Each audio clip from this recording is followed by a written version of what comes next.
Hi, good evening, even everybody. Sorry, I'm a little bit confused at the moment. It's been a bit of a busy day. Yeah, I just wanted to post an update as I promised that I would do. Just to say, first of all, thank you all so very, very, very much. I know I say it all the time in the updates, and then when I'm replying to people on forums and things like that, I say it, but I really do appreciate it.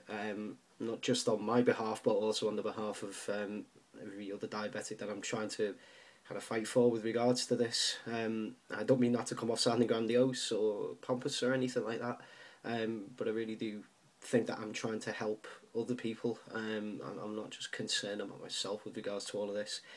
So first of all, just to start this off, there seems to be I don't know whether there is some confusion at times with what the issue is that I'm talking about. I don't think there is, but just to make sure. What I'm trying to do here is just clarify the issue of consciousness and unconsciousness hypo-awareness. To me, hypo-awareness is a property of being conscious. You can't expect to have hypo-awareness when you're unconscious. It just seems illogical to me, to be honest.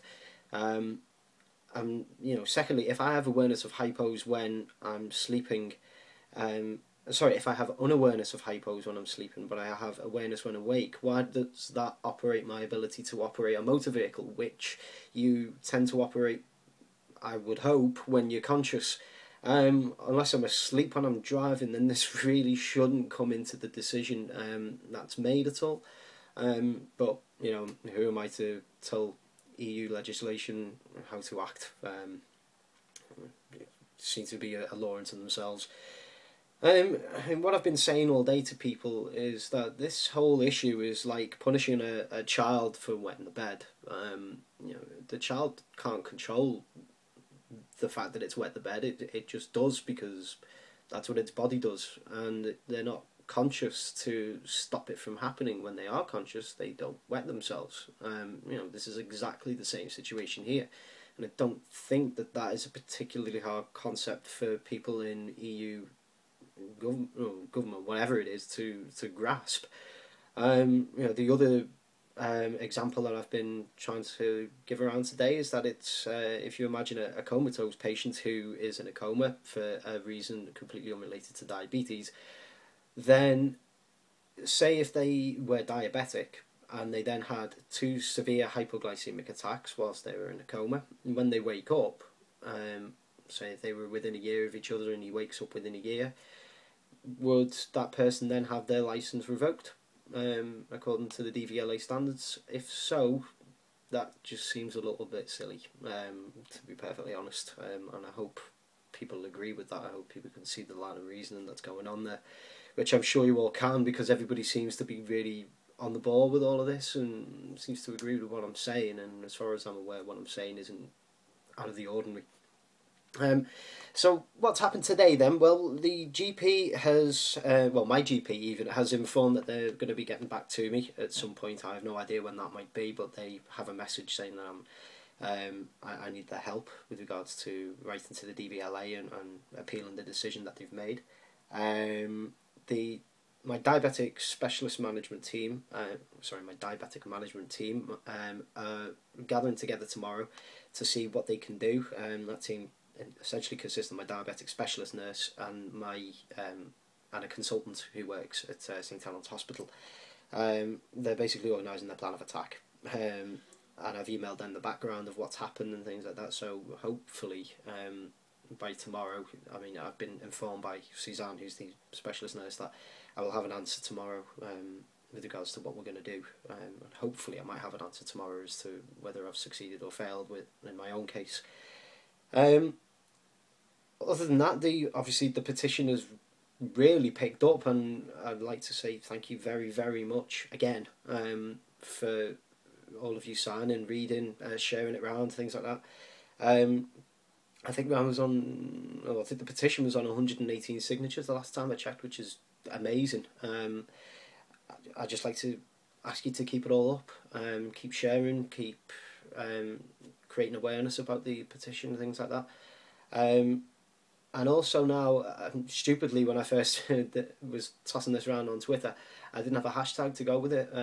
Now, after talking to a friend today, realised that that might be a good idea. So if you're going to post anything on Twitter, please just try to remember to append it with a hashtag or hash even, DVLA diabetes, and diabetes has a capital D, DVLA is all lowercase. Thanks, guys. Also, I've been busy trying to email every celebrity who is involved with diabetes in some way to try and drum up a bit of support. So I was tweeting these people so that the petition could get a little bit more exposure. So far, Joe Pasquale, who was an actor and comedian, some of you might remember him. If you're old like me, I'm told that I'm old now. Stephen Dixon, who was a Sky News TV presenter. Steve Bassam, who was a member of the Shadow Cabinet and a Labour politician, has retweeted and have actually got in touch with me and told me how disgraceful they think that the whole situation is. So there is some support from people who are, more in the public eye, which is really good. I've also tweeted Gary Mabbutt, who is I think he's an ex-Spurs player now. I don't follow football. I used to when I was a kid, but I really used to look up to him. He's a type 1 diabetic. He used to play for Tottenham Hotspur. Melanie C, one of the Spice Girls, I think her brother, has type 1 diabetes. Dominic Littlewood, who is off Cowboy Builders, he is a type 1 diabetic, and he also drives. You can see him doing so in the show. Paul O'Neill, who is a race driver, I've contacted him as well as Philip Schofield, who most of you may remember from Saturday morning TV like I do, or from This Morning now. Martin Robbins, who is a science columnist for The Guardian. Ricky Gervais, who probably needs no introduction, as Stephen Fry doesn't. Graham Lennon, who wrote for Father Ted, and he's quite involved with all science type issues and news, so I've tweeted him even. Also somebody called Lord Collins, who was identified to me by Steve Bassam. He is a Lord in Parliament, and he's very, very interested in the type of thing that the petition is talking about. He often gives talks himself about it. I think he's type 2 diabetic. So yeah, I've tweeted him. I've had no response yet. And I've also tweeted Anonymous, because I know that they kind of get involved with this type of thing. And these guys haven't responded yet. That's not to say that they won't. And no disrespect to any of them for not replying. I understand that these are all busy people. You all have things to do rather than worrying about a petition that I've started. But it's just to keep you all informed that I am actually trying to do something with this.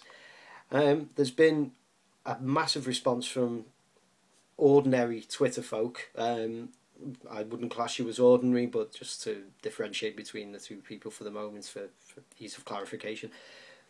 Thank you very much. Honestly, thank you. The big news that I had, and I hope that it would be bigger at this point, but unfortunately it's not. I emailed the Liverpool Echo, which is the local newspaper in Liverpool and Merseyside. I emailed the health editor, Helen Hunt, today, who actually responded to me and asked for my mobile number, so that she could talk to me about the petition and about the message behind it and my situation, things like that.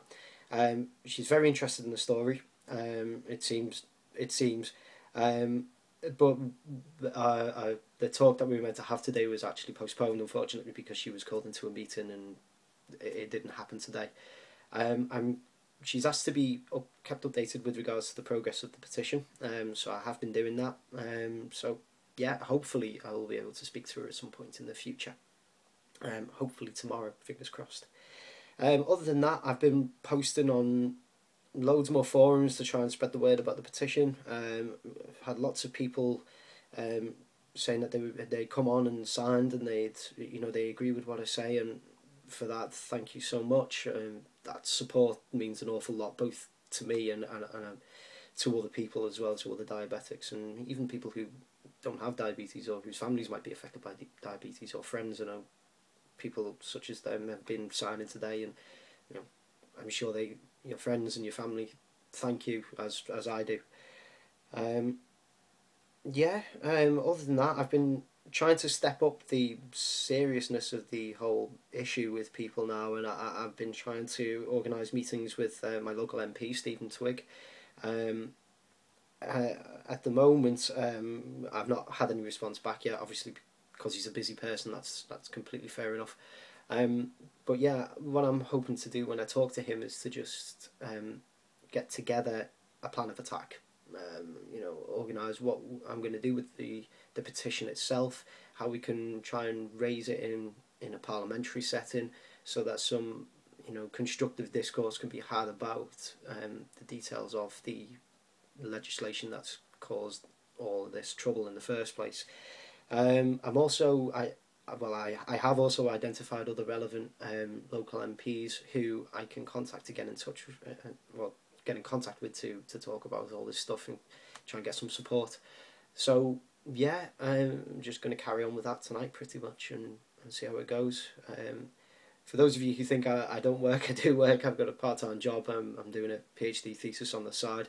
I ended up focusing all my attention on this today rather than doing my PhD thesis, which was probably not a good thing to do, but to me, I think it's a really beneficial cause, and I'm really, really passionate about it, and I would like to see this actually make a change to people's lives. And because my situation is one thing, but on the wider scale, this shouldn't be happening to anybody really. It's so ridiculously unfair and unjust. As somebody on the petition had commented, as Ian Hislop said, if this is justice, then I'm a banana. That's a pretty good summary of the situation, to be perfectly honest. Anyway, I'll keep you updated as best I can. I'm going to have to do some work tomorrow, but I'll keep on top of things, and I'll keep posting regular updates, video updates, things like that. So thank you all very, very much again for your support. Sorry for the length of the video, but there was a lot to get in there today. I've been working quite hard on this. Yeah, thanks again, and speak to you all soon. Bye-bye.